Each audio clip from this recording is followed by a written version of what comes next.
at least at first. The next segment is about Land Rover, and we'll be starting out with the Type 3.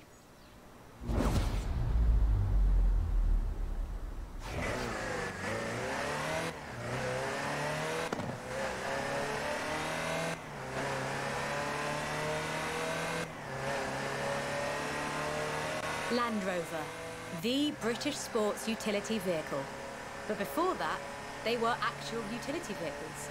Solid, tough trucks, unstoppable over almost any terrain.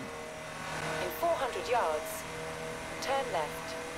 The Land Rover Type 3 marks the point where that shift begins, and we'll be looking at what that meant.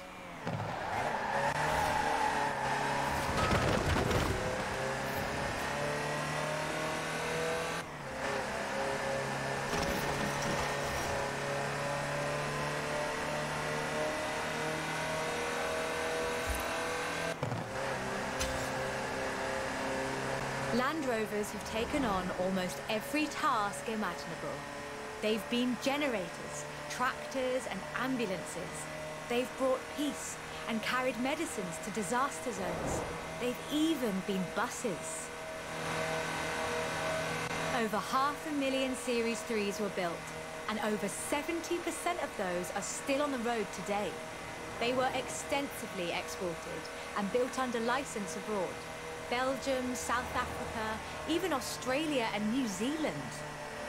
With a robust chassis and signature Land Rover engineering, the Type 3 also marked the first time that buyers could choose interior options, like seat box protectors and cubby boxes.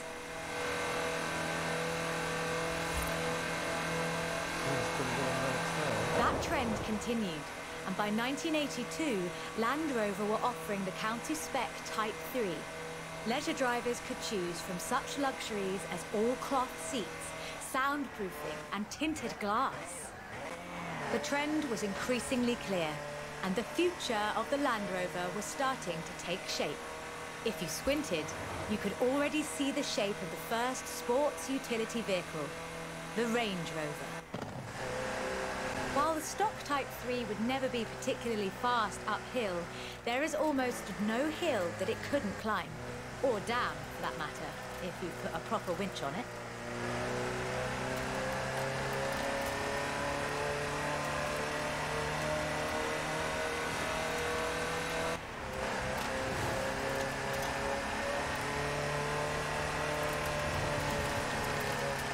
In 1978, a Series 3 was custom-built for Her Majesty Queen Elizabeth II.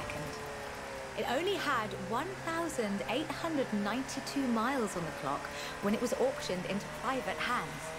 And it was in perfect condition. It would be. After all, she trained as a mechanic in the 1940s and will likely remain the only royal able to strip and rebuild an engine.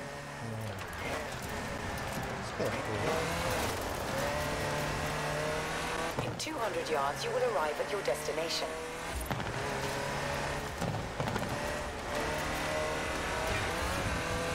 Along with the Range Rover, others would follow. Discovery, Defender, and the Freelander. Each a more sophisticated and enjoyable utility vehicle. But none of them were a replacement for the Type 3. They were a different kind of car.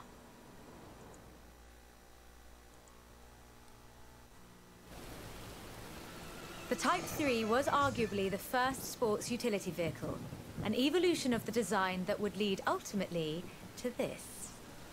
The Bowler Nemesis, an off-road racing vehicle that turned into a production SUV, the Nemesis EXR.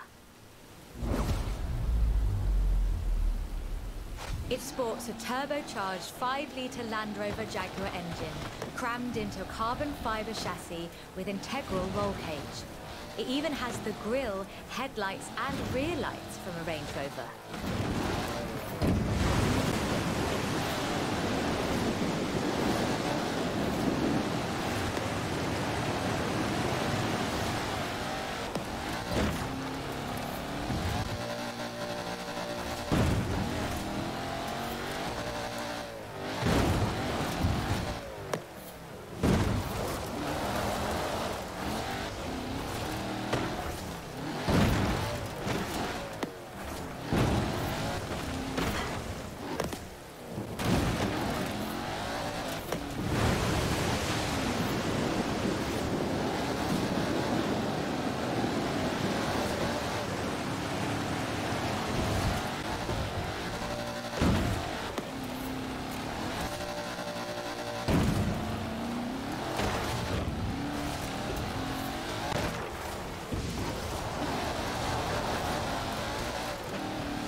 There are no compromises either.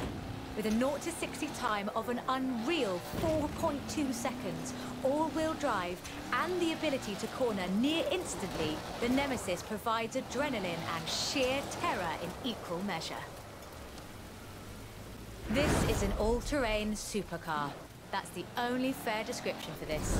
But that's what you get when you build an SUV with Land Rover DNA.